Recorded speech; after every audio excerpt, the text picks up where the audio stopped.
礼拜就是中秋，中秋食月饼和两人酥，真侪店两塞真侪好康要来招人客。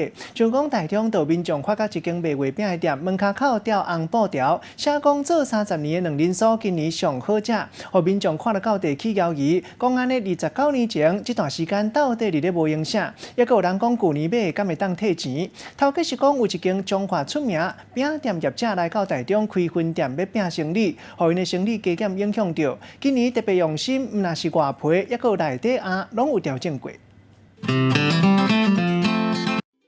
饼店内底7、8师傅无因咧赶工，大家分工，有诶糯米粉，有诶无因包鸭，就是为着要赶中秋节的两人酥。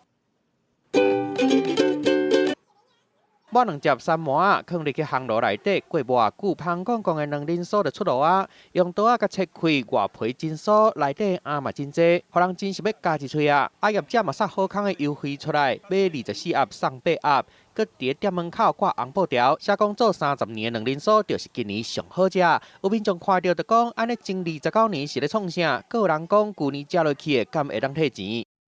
当然说，你去年买到了吃的，你想说可能今年会更好吃啊？没有，等一下会买2颗吃看看。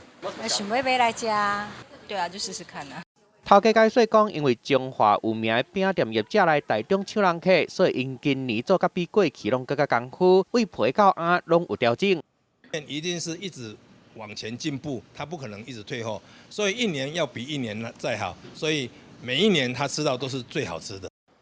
头家讲挂布条是因为唔知影要安怎做行销，所以就归去直接写出来。啊嘛，因为这个特别的行销宣传，才会当互因今年的业绩加4倍。记者综合报道。